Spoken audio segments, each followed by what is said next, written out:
afternoon or evening, depending on what side of the pond you're on, and welcome to Across the Pitch. We have an extra special episode today, as we're going to be joined by an Accrington Stanley legend. We have Jamie Speare on the line with us today. My name is Phil Kennedy, and I'm here with Darren Woodhead, author of 50 Years of Accrington Stanley. Thank you for joining me here today. Hi, Phil. Nice to speak to you. Hello, Jamie. Thanks for coming on. Hi, Darren. Hi, Phil. You okay? Yeah, thank you for coming on the show, Jamie. Now, we're here to talk about Accrington Stanley, who you, of course, spent some time in goal for, and they're kind of our flagship team here. And just to give you a little bit of an idea about Across the Pitch, we started about 2 years ago, and what our goal was with the show was really to show the American audience how much football there is that's happening below the Premier League in England. And so tell us a little bit about your time with Accrington to start off with. Well, I joined Accrington in, I think it was the 98-99 season. I'd just come off the back of leaving Everton at the time, and I spent a year or two just sort of bouncing around a couple of clubs, and you know, the opportunity arose to join Accrington, who I knew absolutely nothing about apart from, let's just say, you know what, on the telly. Yeah. So the way they said Accrington Stanley, did you say who were they? You know what? I actually did. You know, and, yeah, especially being Scouse kids as well. And you know, up until then, I didn't even know that they were a real football club. I'll be perfectly honest with you. You know, when you're growing up and when you're sort of in you know, in a league club like Everton, you don't tend to look further down than, you know, the Premier League. So, well, I didn't anyway. So, you know, you used to come up against the likes of Marine and in the Liverpool Senior Cup and whatnot. But you never knew. I never knew who Marine were. I just thought that was a group of hairy ass fellas who used to get together a couple of nights a week and try and kick shit out of young kids when they come up against teams like Everton. But yeah, but no, it was the beginning of probably a period of my career that I've enjoyed more than any time anywhere that I've been. Right, so we'll come back onto Accrington in a while, Jamie. But going back right to the beginning and starting with football, obviously Everton's been a big part of your life. You were lucky enough to sign for them when you were a youngster. Just tell us a bit about that, please, will you? Yeah. I was lucky to be picked up by a fellow called Sid Benson, who sadly passed away a few years ago. He was the chief scout at the time. I was about 9, just turning 10. And the manager of the junior team that I was playing for at the time, he just said, "Look, we're going to go and train somewhere different tonight." But he didn't really tell us much about it. It was me, and there was a couple of others, 2 lads who I went to school with, called Thomas and Anthony Wright. There was a lad called Terry Judge, and he was the manager's son, and he just took us. And then we pulled up, and obviously we get out the car and we looked at this big training ground and all the rest of it, and we were in our kit, and he just said, "Right, just get on with it," kind of thing. So we just went out and played football. And you know, we got invited back for a few weeks, and then, you know, unfortunately for the other lads, it never went any further for them. But I continued to go. Like I say, I was there from 10 years old. I was lucky enough to be offered what they used to call a YTS at the time, just before I entered my last year of school. So I knew after leaving school, I knew what I was going to be doing. So I did my 2-year YTS. I ended up getting being a professional for 2 years, and it was, you know, I had the pleasure of working with some fantastic players, and I mean top players, not just in the Premier League, but international players like, you know, I used to train day in, day out with Neville Southall, which is just an experience in itself. It was all awesome keeper, wasn't it? Oh my God! I've seen him do things in training that, you know, people watch his videos and his saves. You know, in the likes of, people talk about the save against Tottenham Hotspur, they talk about the saves in the FA Cup final against Man United. You know, there's umpteen saves that people, you know, when you say his name, immediately spring to mind. But he was doing that on a day in, day out. You know, minute after minute after minute in training. It was something that was just the norm when you trained with him. You know, and people say to me, "How good was he really?" And it's one of them. You know, ask any of his teammates. He just had to be seen to be believed. His dedication to, I call it a craft because that's what goalkeeping is. It's a craft. It's an art. And his dedication to that was second to none. He was the first through the door, the last out, and you know it rubbed off on me. Just for Phil's benefit, before his time watching football, Phil, Neville Southall, he was a goalkeeper, probably the best in the old First Division, stroke Premier League as it is today, and he was a Welsh international keeper, Phil. For the Welsh national team. Welsh national team, Everton keeper, and probably number one keeper in the top division. It was before the guy that we know real well over here, which is Tim Howard. Yeah, it was a good few years before him. Yeah. But like I say, I was training day in and day out with the likes of him and Duncan Ferguson, Andrei Kanchelskis, Anders Limpard, Gary Speed. You know, Dave Watson. The list just goes on and on and on. With and it was just an experience in itself, and I'm glad that I actually got the opportunity to do it. Unfortunately, obviously, all good things come to an end, and from when I was about 22, I think, nearly 23, they signed Paul Gerrard for £1 million. Joe Royle signed him, and obviously with him being his old goalkeeper at Oldham, he fancied to give him a shot. And he said to me, look, he pulled me into the dressing room one day and he said, look, I've just bought my old mate there for £1 million. He's going to go in and he's going to be playing before you. He said, I've got Neville, and there was another goalkeeper there at the time. He said, you fell down the pecking order. It's probably best if you went out on loan somewhere. And that was the beginning of the end, really. How did that feel, Jamie, then? Obviously devastated. Yeah, as a young lad, you're devastated. You're devastated, and but it's life. I was fortunate enough to spend, well, if you count them up, 13 years just training at the club, part time and full time. And I wouldn't swap it for anything. It was just a pleasure to be able to play football for a living. Is a privilege. Yeah. It doesn't matter, what league you play in, whether it's the Premier League, whether it's League One for Accrington, or whether you're one of the full-time teams in one of the conference leagues. It's a privilege, and it shouldn't be taken for granted. It really shouldn't. Yeah, that is something that we hear from just about every footballer that we speak with, is that no matter what league you're playing in, just being able to make your living doing that thing that you love. I mean, that's something where in life, to be able to make your living doing what you love, it's just something that is really underrated overall. Yeah, I mean, when I was at Everton, I was fortunate enough to be involved with the first team from quite an early age. The first time I was involved in the first team, I'd just turned 17, and Neville had gone off playing for Wales, and Jason Keaton, who was an Australia kid, lad who went on to play for the likes of Crewe after he left Everton. He was brought in to play against Aston Villa, and I was put on the bench as backup. And just that was the first time I actually got to see how first team players actually treated, before and during games. And I thought to myself, God, you didn't have to move if you wanted something. It was brought to you. Do you know what I mean?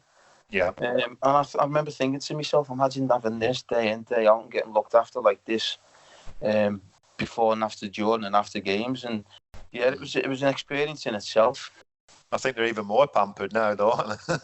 Well, do you know what, Darren? I mean, when we were YTSs and the kids now who were in the equivalent, who were not, the under 18s, I think they call them now, or whatever it is. Yeah. But when we were kids, you'd be in for 8 o'clock. You'd have to have the kit ready, the boots ready. If you were lucky, you had 3 pairs of boots to clean. If you were unlucky, you had 6 or 7. Yeah. And then you'd have to have all the kit ready. You had to have all the refreshments done and ready for when the first team turned up. And then you'd have to then prepare yourself for training. And then after training, you used to have to clean up all the shite that they'd leave behind, clean all the kit, get all the sweaty undies together and get them in the laundry with the kit, clean all the boots, clean your own boots and get everything ready for the morning before you went home. Now, that when I was grow up, I mean, it taught me a few things and you know, responsibilities. It's got a lot to say for itself, the old system, because I think, you know, when you've done it, it does teach you a lot of life skills, just growing up and the responsibilities that you have. If you did, you know, you couldn't shirk them, because if you did, the first team would be on your case, the kit man would be on your case, and if you didn't clean the changing rooms, there was this big hard case called Dave Ash, who was the janitor. He was a champion kickboxer who'd come looking for you. He'd give it to you then. So you were getting it from all angles. I mean, this fella could bench press 300 pounds before he got up, before he had his breakfast. He was an absolute monster. So you soon learned how to do your chores then and clean boots and keep yourself out of trouble then. You had to, yeah, you had to. But like I say, I mean, I think the old system was great. It brought through characters and it taught you responsibilities and discipline and all the rest of it. And like you said, they're a bit mollycoddled these days. Yeah. So then you left and you ended up at Darlington for a short period, didn't you? You managed to make your Football League debut there, I believe. Yeah, I spent the back end of that season down at Darlington, and again, that was an eye opener. That was the first time I'd ever spent any period of time away from home. I moved up there and lived with a few of the lads in a farmhouse just outside of Middlesbrough. Yeah. So I had to learn to cook. I had to learn, to cook for myself. I had to learn because you had your own cupboard. So whenever you went shopping, you bought your gear, and if you didn't put your name on it, it was fair game, and that was the rule. So you had to, the first shop, you had to go and buy a load of pasta and all the rest of it.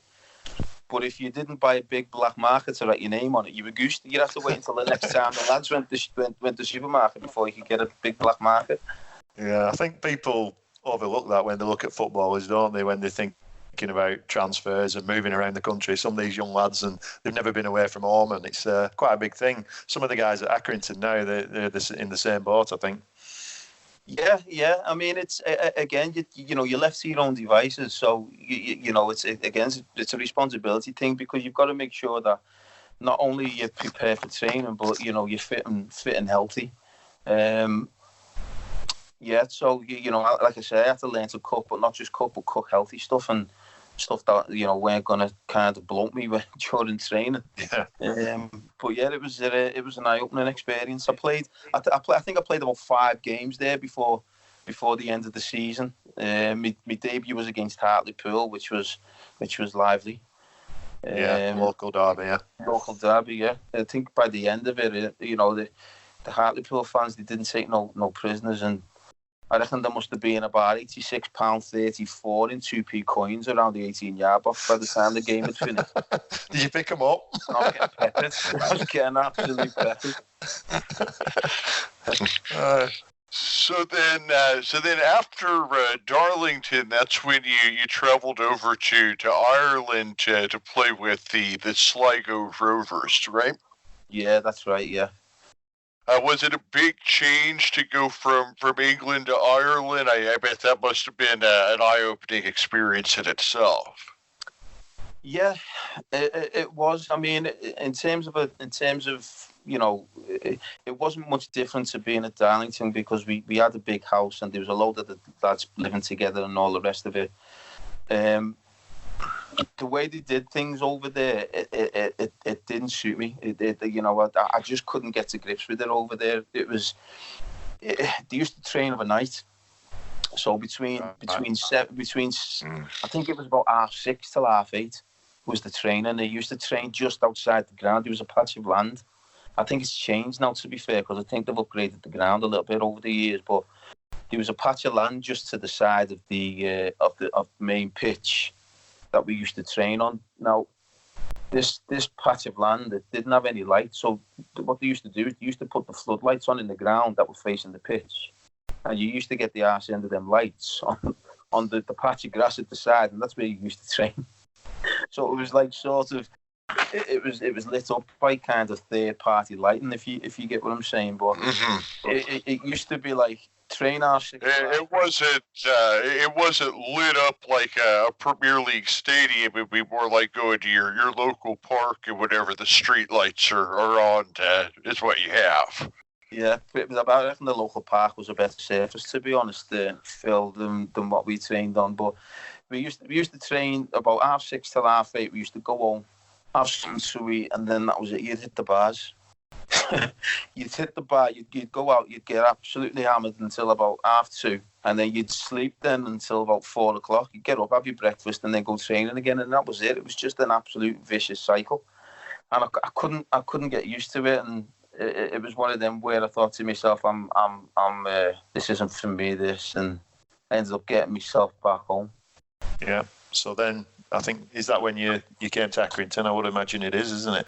Yeah. Well, it was. There was still a couple of months left in that season, and I come back. I was a little bit disheartened, and there was a friend of Neville's, a fellow called Peter McIntosh, who used to be Neville's agent, and he kind of sort of, because I was quite close to Neville, he said, if you ever need anything, just speak to Peter.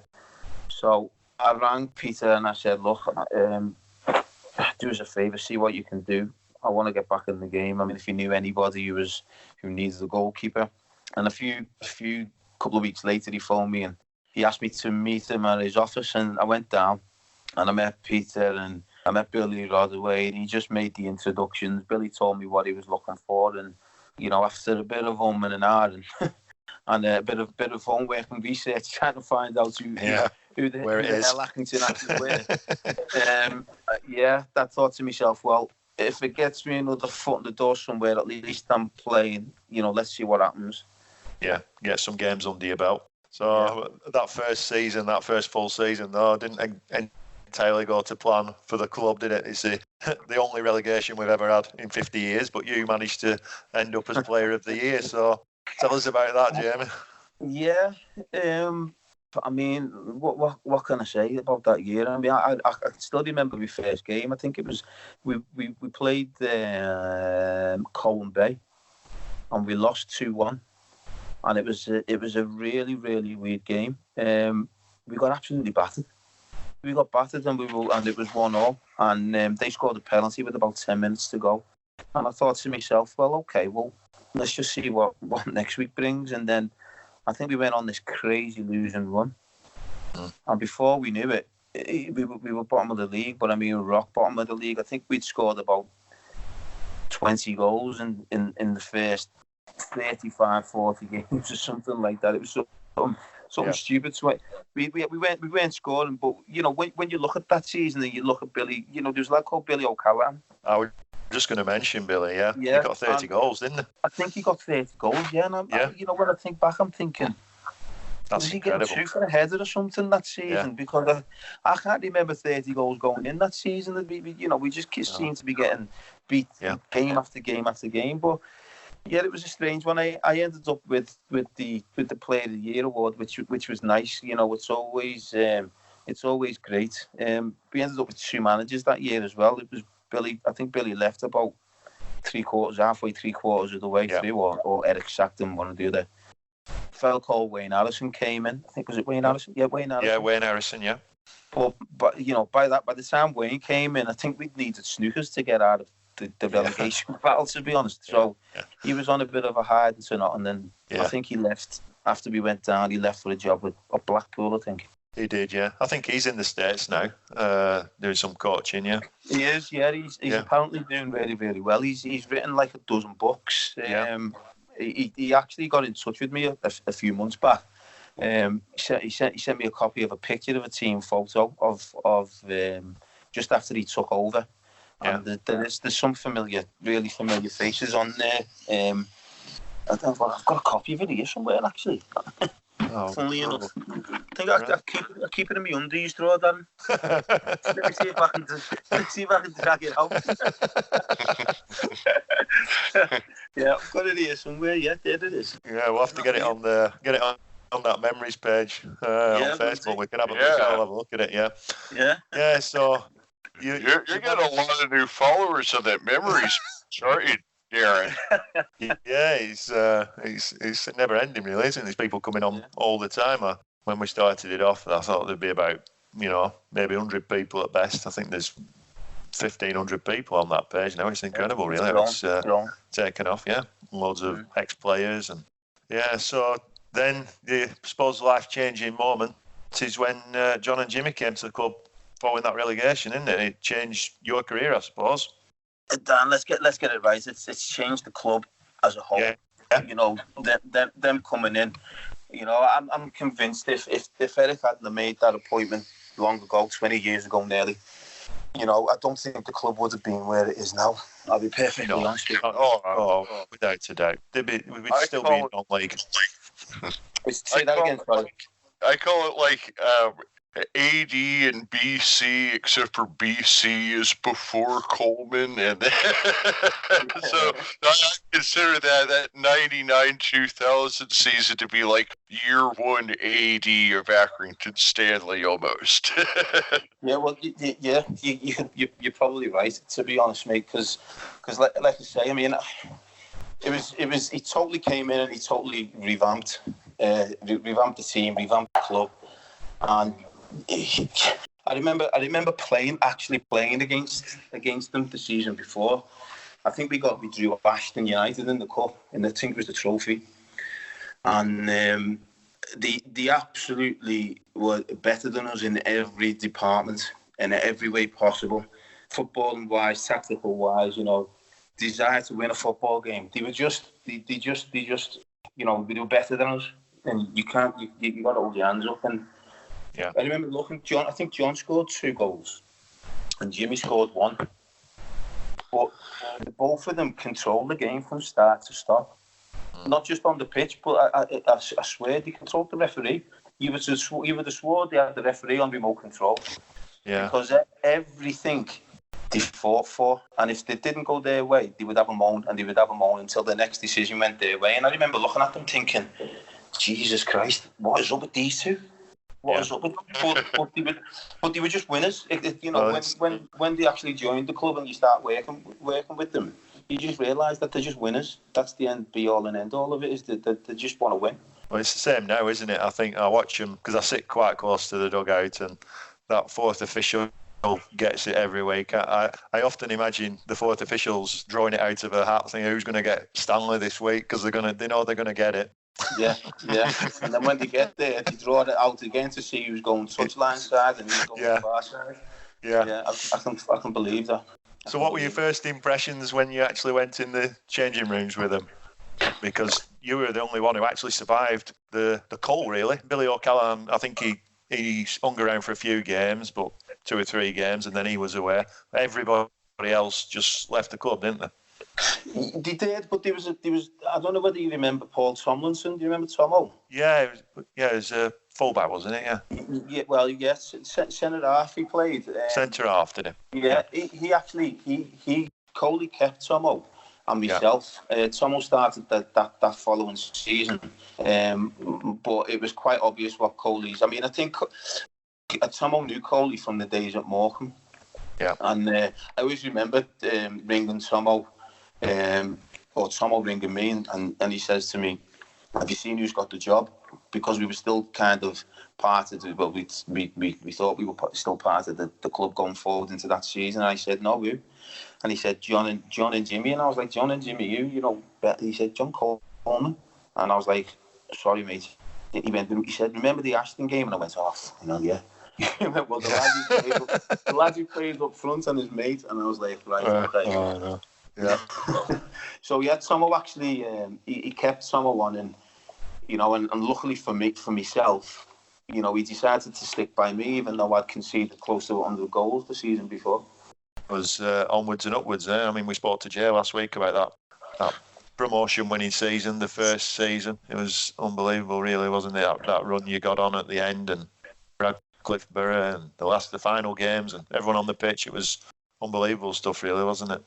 It was, but do you know what, Darren? To be honest, it didn't. From my recollection, it didn't really start that way. I think the first game we played was Lincoln, and I think I was listening to Jay the other day. He reckons we drew it, but I don't think so. I think we lost it 1-0.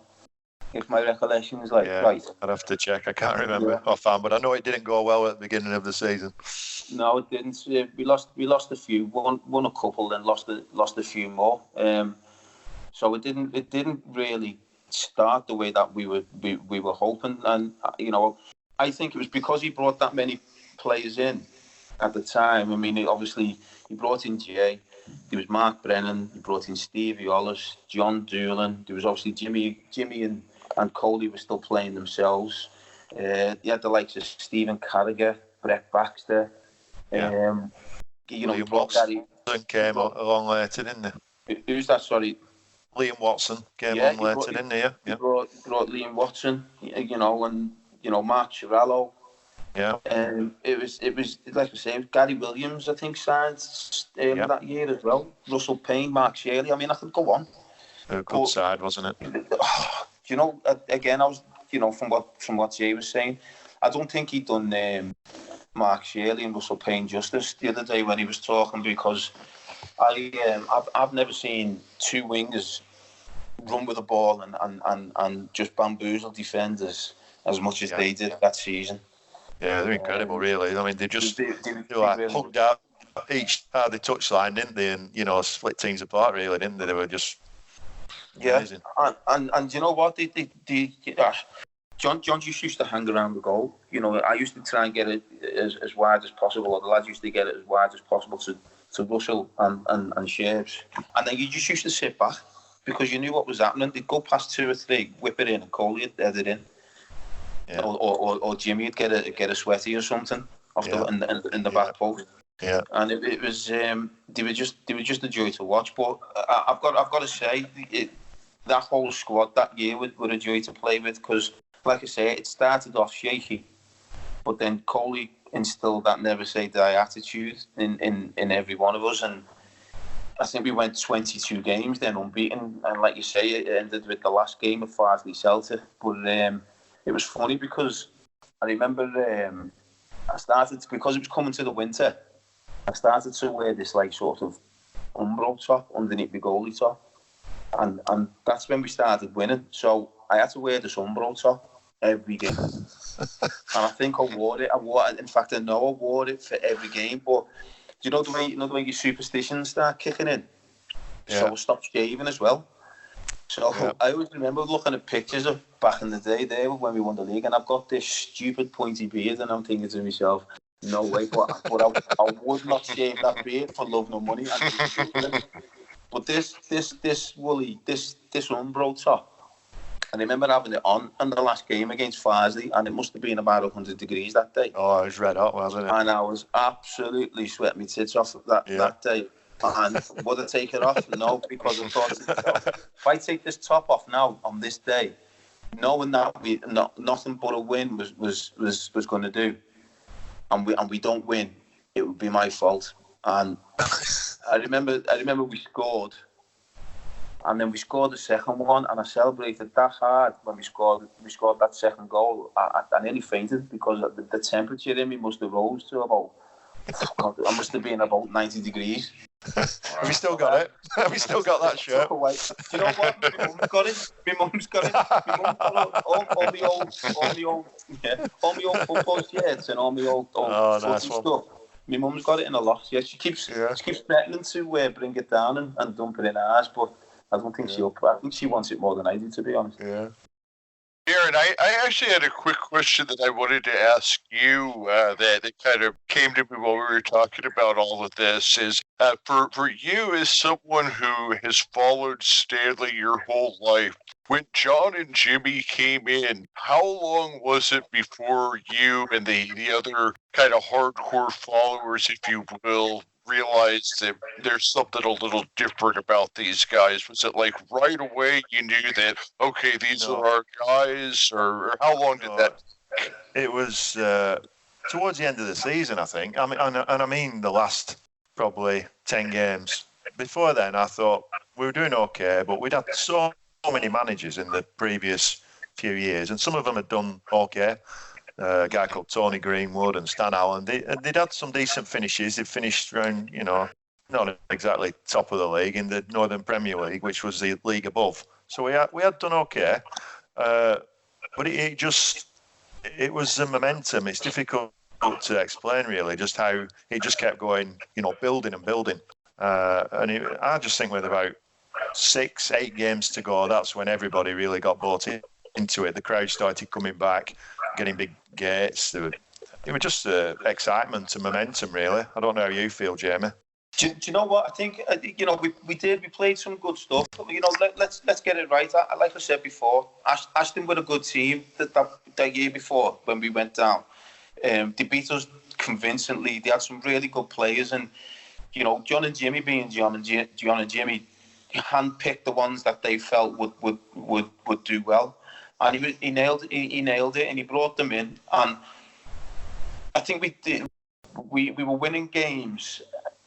But we were looking good. But there was one game where it clicked, and I think everyone remembers that Lincoln game when we won 10-1. Yeah, that's the one. And I think we looked at each other after that game and thought to ourselves, we can actually do something here.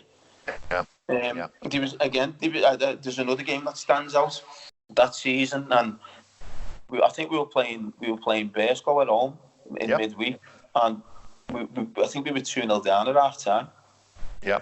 And obviously, John and Jimmy had their little bit at half time. When I say little bit, we were covered in tea and sandwiches within the first 5 minutes of his team talk. Yeah. But did John come on in that game? Did he? I think he scored, didn't he? I think he might. Yeah, I think he scored. Yeah. Did he score? And Jimmy might have scored actually.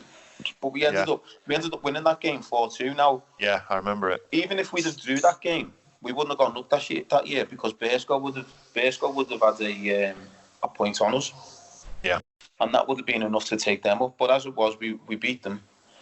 And if you're looking at turning points, I think the game that we beat Lincoln 10-1 and definitely that Bearsco game, definitely. Yeah, they were turning points. So after that, moving into Northern Premier League, a couple of seasons, obviously you were ever present for most of that period. Yeah. And then that culminated in another promotion, which was equally a good team. Some excellent players in that Northern Premier League that eventually got promoted, wasn't it, Jamie? Yeah, that year we signed the likes of Peter Kavanagh, who's gone on to, you talk about characters and if you're gonna do another one of these, which you probably will, I think he'd be a good one to get on, Cav. Yeah. I think we sign Paul Mullen that year. I think he did. Yeah, I think, but Paul he might have come a little bit before that. But I think Lutel signed that season, didn't he? Lutel signed that year. Yeah. And he was some player, wasn't he, Lutel, on his day? He was frightening. Yeah, he was frightening. He was too good, really, at that level, wasn't he? I think at times he was playing beneath his standard. Yeah, well, you always felt he was only in third gear, Lutel, when he played, but he always got goals. Yeah, he did. And I think if he went on to play for Bury, didn't he? Or did he play for Bury before? He played for Bury before, yeah. But yeah, so it just shows the level that he's come from, and he was just a natural goal scorer, but not only as a forward, but as like a wide attacker as well. He used to get goals from wide, and he used to score all types of goals. But I think that year we signed. Did Smithy come that year? I think he did, didn't he? Yeah, there was a few defenders, characters around that period, wasn't there? With Acker and Mike Satori started the season, didn't they? Oh yeah. Do you know what? He's one of them players who, when you sign him, you're just glad you don't have to face him anymore, because I used to have an absolute torrid time when he was at Alty.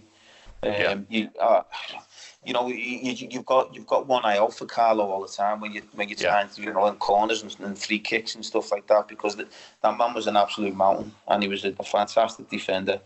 He done really well for us when he signed for us. Yeah, he's a physio now, isn't he? And isn't he working for Man City these days? Man City, yeah. I thought it quite ironic because he's treating people, and everyone who played against him ended up on the floor, didn't they, when they were playing against him? So yeah, it was there was. I think it's you know, he's trying to put a little bit back into the footballing world as opposed to taking people out of it. Yeah. And there was our friend Mr. Williams, Rocky. He played a lot of games in front of you, didn't he? He did, yeah. My old sparring partner Rocky, I ended up having him, with the pleasure of having him over as a roomie whenever we went away anywhere. Always trying to get me into trouble, that lad. Always. Yeah. And then I remember we. I think it was the year after. Just you'll probably come on to this later, but just while we're on we played when we done the Huddersfield game when Gauki scored that. The winner. Well, we stayed in the hotel down the road. Is it the Duncan House or something? Or the Duncan House? Yeah, Duncan House. Yeah. Yeah. So I'm rooming with Rocky, and you know, it's a Saturday night. There's all kinds of parties going on. We couldn't get to sleep for no love nor money. Partly because of the women outside screaming and shouting, but partly because we knew we were in the FA Cup on BBC One the following day. So he says to me, I'll give you 50 quid if you run round that fountain, because we were staying in this courtyard. Yeah. Bollock. So I went, you haven't got 50 quid? And he said, I have. So he pulls this 50 quid out of his wallet. I don't know where he's got 50 quid from, but there you go. So I get me kicks off, runs out the room, runs round the fountain, and as I get halfway back, he runs in and slams the door shut and locks me out. Well, I don't know whether it was a hen party or a wedding or what, but they got more than they bargained for that. Right, it's quite an upmarket hotel as well, isn't it? Well, it was. Until my until you turned up, Jamie. Yeah. So just on that note. So you mentioned the Huddersfield game, that cup run the year after. That was some event, wasn't it? Yeah, that was a roller coaster year. That cup run. It was you know, we played Huddersfield in the first round. Unfortunately, I didn't. Oh, yeah. I'm gonna. We jumped. I think we jumped. Yeah, that wasn't that year. That was that year. No, that was we've jumped. That was conference time, wasn't it? Yeah, so we've been around a little bit. So yeah, going into Huddersfield game. So live on TV. They were all big occasions then, weren't they? Live. Oh, we had a lot of live games at that period, didn't we? Yeah, we did. We had the Huddersfield game, and then we had the Bournemouth game, didn't we? Well, on that note, we've had a question on Twitter today. All right, okay. Lad called Baldy. The question was, how did you respond to being subbed in the penalty shootout against Bournemouth? So, go on, Jamie. How did you feel about that one? Well, if you watch it back, you can clearly see. If you can lip read, you can clearly see what I felt that. No, you know what? You know, he done what he done, and I had no idea that he was going to do it. You know what? John Kennedy had no idea he was going to do it. You know, it got to the point where, do you know what? To be honest, the couple of days before, I think it was the Monday in training, we had a penalty shootout competition, and Crocky won it.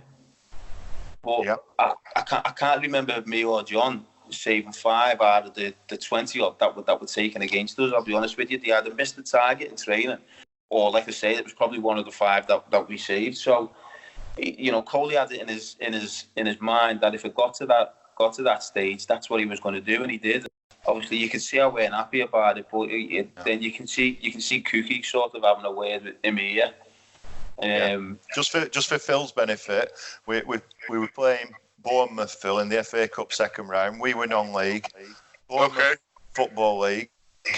It's 0-0. I think this might be a game that Ross told me about, actually. So I think I have heard from him about this. Yeah. Goes to penalties. Jamie's played the whole game. Coley decides to take Jamie off and bring the sub-keeper on, who did well, actually, didn't he? He did. I don't know if he actually saved one. I think they missed penalties, didn't they? But we won. That was kind of like that situation that happened in that Chelsea game, but you, it sounds like you went with the coach's orders a little bit better. That's the one. Yeah, he refused it, didn't he? Yeah. I mean, like I say, he's Coley had made a decision a couple of days ago, so it was just one of them. There was no point me shouting and screaming and kicking up a fuss on the pitch. Coley felt it was for the benefit of the team. So who am I to argue? I'd have felt a little bit better if JK had have actually saved one or two, but at the end of the day, he didn't have to, and Paul Howard slotted.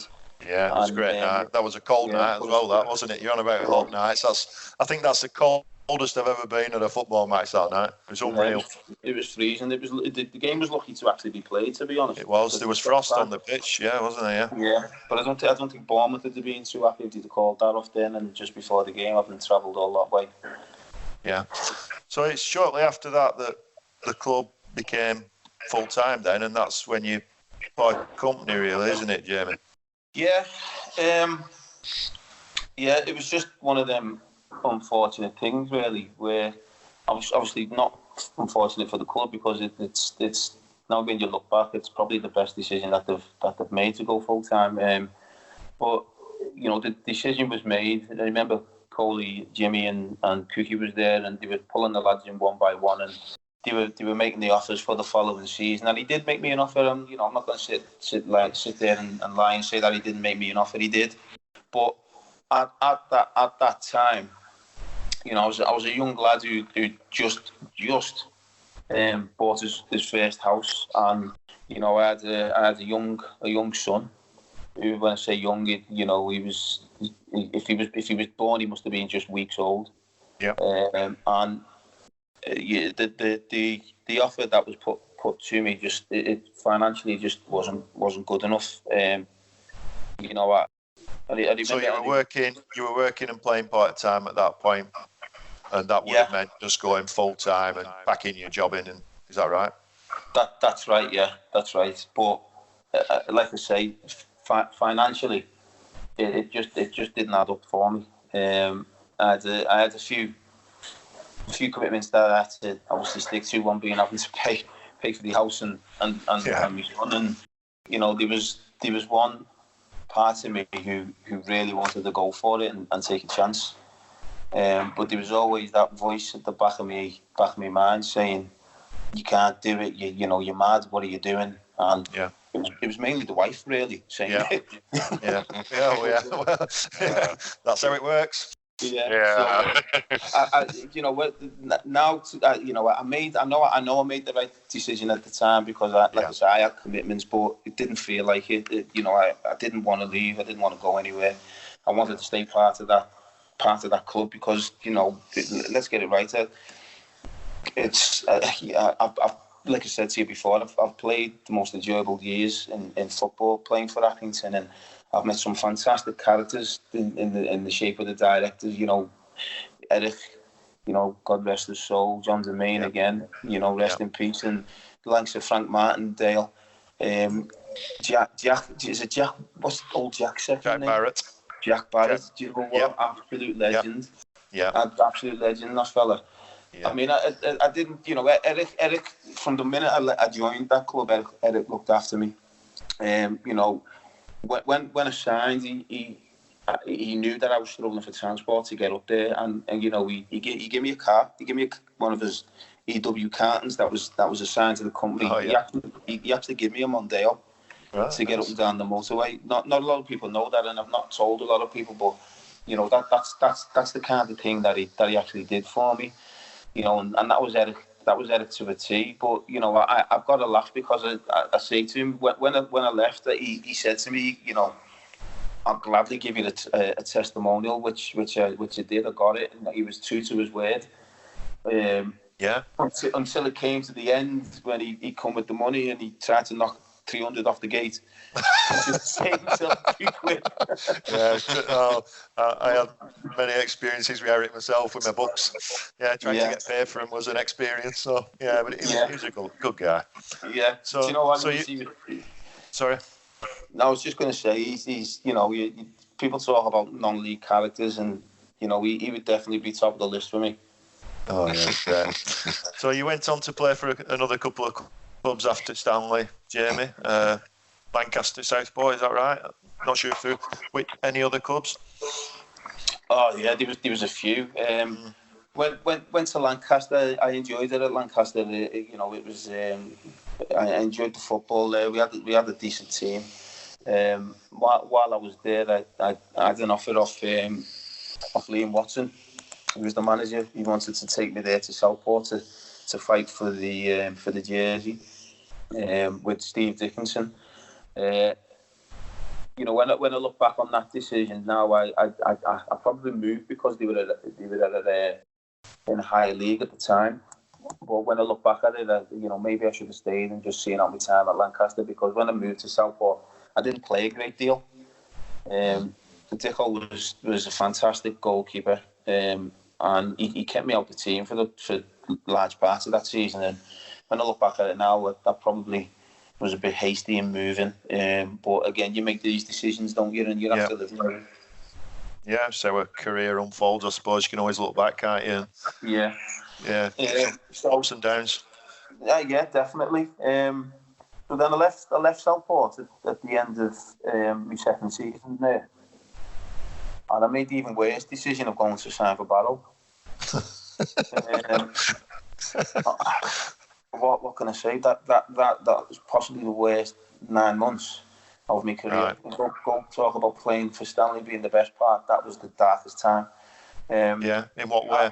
Darren, I'm not going to lie to you. I didn't perform very well when I played for Barrow, for whatever reason, one reason or another. I started off okay, but I would say probably at least half of the time, the standards weren't what I was expecting of myself. It's like chalk and cheese. The fans at Stanley, if you're going through a bad time, they'll get behind you, they'll G you up and all the rest of it, you know what I mean? Whereas you're going through a bad time there, you just get stuff thrown at you. Yeah. And get called, they start saying personal stuff while you're on the pitch, you know what I mean? Right. That's sad. Yeah, it is. And I did something that year that I've never done, and I threw my hand in there and told the manager that I weren't going back the following season. And that was just a nightmare of a 9 months playing up there. Right. You did make a surprise return to Stanley, didn't you, for one game, for an FA Cup game? You got the call to. I can't remember. Was it Notts County away? It was Notts County. Yeah, I was playing for Coleman Bay at the time. Yeah. And Jimmy rang me up on the Wednesday before the game, and he gave it the small talk and all the rest of it, and then he says to me, "What are you doing Saturday?" And I thought he was wanting to go out and get all the old lads together and all the rest of it. I said, "Nothing, mate. Why?" I said, "I've got a bit of decorating to do." I said, "But why was you thinking? What was you thinking?" He said, "I need a goalie for Saturday at Notts County in the FA Cup." And I was like, "Well, what do we do here? They were finished painting my daughter's bedroom, or they were go and be involved at Notts County in the FA Cup." Needless to say, the roller got dropped. And I was on the coach on the way up there on that Saturday. But no, that was nice. I mean, we could have gone anywhere, Jimmy, that day, and he probably did. And I was probably bottom of the list. I'll be honest with you. Now he was. He could have picked anyone, but he's come to me, and it was just nice to be involved with them all again. Yeah, it's nice to have one last game where you're involved, isn't it?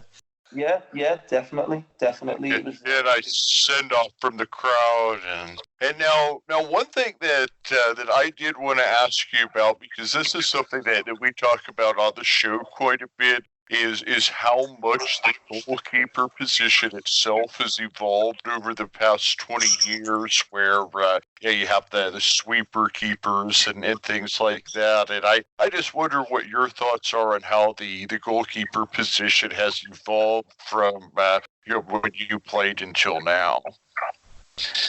Well, it's. I think goalkeepers should always. I mean, when I was back at Everton, we were always head tennis was a big part of the training. So you would play a game in the morning, and then you would play a game in between. If you had a morning and afternoon session, you'd have an hour's 45 minutes worth of head tennis there, and then you would always have a go with the lads before you went home. So. Using your feet when I was growing up wasn't a new thing. Although, the back pass rule only came in halfway through my career, let's say.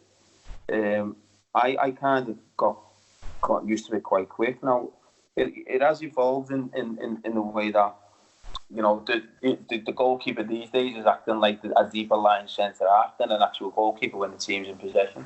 So it sounds like it was something where you were able to adapt to it throughout your career, where as the position changed to using your feet and handling the ball more, that was something that came kind of naturally to you, it sounds like.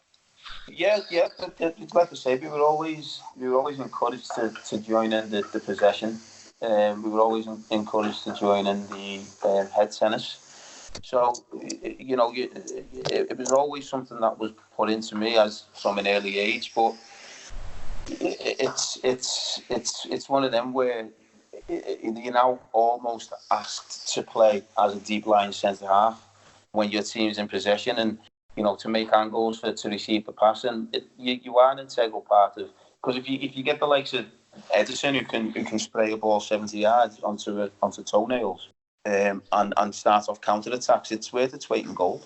And now, speaking of some of the great goalkeepers, and I did bring him up a little bit earlier, but obviously a big name here in the U.S., maybe even the biggest name in U.S. soccer is, of course, the guy who played keeper for Everton is Tim Howard. Have you ever had a chance to meet Tim or cross paths with him at any point? Do you know what? Unfortunately, I haven't. No, he joined Everton a few years after I left. I've watched him from afar. He was a great shot stopper. I think he really come into his own after he left Man United as well. I think if you ask him, he's probably played his best football when he was at Everton. But he'll go down in Everton history as a legend. I remember his last game and the reception he got from the crowd at Goodison Park. It actually, if you look at him, it brought him close to tears, and that's what happens when you perform like he did for us, and and you endear the crowd and get used to it, and when you play for Everton, as long as you show a bit of heart and a bit of fight, then you'll always be one of them. From a United States standpoint, there just isn't a bigger name, and I definitely agree with what you said. I think his best years and the time I'll remember him foremost is definitely with Everton. And now, of course, we talked to Jay last week, who is a big Liverpool fan, and with you being an Everton guy, how do you guys manage to get along, still being friends with all that? We're not. No, it's no. Jay's. I think Jay is at the. He's got a season ticket. And he's had a season ticket for the last few years. It's always easy when you support a team who's always winning. It's harder to keep supporting a team that doesn't always win things. You know what I mean? But there's a saying around Liverpool that Evertonians are born and not manufactured, and I truly believe that. There's a lot of things that Liverpool make it easy to support. But once you're an Everton fan, you've got to stick by your team thick and thin. Yeah, it's like being a Stanley fan or pretty much anybody outside of the Big Six, where that's your team, and so right now it probably has to be pretty difficult for you having to hear all the Liverpool fans running their mouths. Yeah, do you know what, Phil? I mean, don't get me wrong. You can't knock the run of games that they've had. You can't knock some of the performances that they've had. Sometimes you've got to. I got slaughtered last year when they come back from behind to beat Barcelona, and I just said, well, you've got to take your hat off to them, because if that was the other way around, that would be seen as the greatest comeback in football. Barcelona coming from 4 goals behind to beat Liverpool. So what makes it any different? Liverpool doing it. If it had been Man United, it'd have been all over the papers. It'd have been the greatest thing in the world. But when you've got football in its purest form like that was on that night, when everything just seemed to come together for them, you've just got to applaud it. Like I say, I got a bit of stick for saying that, but I would like to think that some Liverpool fans would say the same if the boot was on the other foot. I agree with what you're saying, absolutely. I mean, at the end of the day, good football is good football, and that's what makes us love the game. Yeah, absolutely. I got through just about all the questions that I had here, and I think, Darren, did you ask all the questions that you had for Jamie? Yeah, I mean, I could go on all night, so yeah. I won't. But thanks for coming on, Jamie. I really enjoyed that. I mean, I could do another hour, but I'm sure people won't want to listen to hours and hours of us. But just like to say thanks for coming on. It was a really interesting chat, especially listening to your early days at Everton as well, and things I didn't know. I mean, I knew most of your Stanley career, but yeah, it's interesting stuff. Yeah, no problem, mate. It's my pleasure. And like I said to you the other day, I just hope I've got you back a few of your subscribers after Flannery last week. Must have scared a few off. The old Liverpool-Everton rivalry, it's all alive and well. well, I could have listened to you for hours, because, I mean, you just have some great stories, and I really appreciate you taking the time to come on the show with us here, and we'll definitely have to do it again in the future. And there's nothing that I enjoy more just hearing about those, kind of formative Stanley seasons in the early 2000s, and you being a part of that. And thank you so much for taking the time with us here again today. No problem, Phil. And I just want to say that it's been a pleasure for me to play for Accrington, and anybody who asks me about Accrington, I always say it. I class as being, like you say, the Accrington of new, and I take a great deal of pride in being part of that team and part of that squad. And I just like to say, thanks to everybody associated at the club, fans and whoever else that used to come and support us. Thanks to John and Jimmy for sticking by me in that first year. And I just loved every minute of it. Well, thank you, and we're gonna get this up here on the website and Spotify and anywhere else that you listen to podcasts. And I will shoot you a message on Twitter as soon as it's live for everybody to listen to. Brilliant, that's great. Thanks, okay. Thanks very much, Phil. Thank you. Thank you. Cheers, mate. Have a great night. You too. See you now. On Stanley On.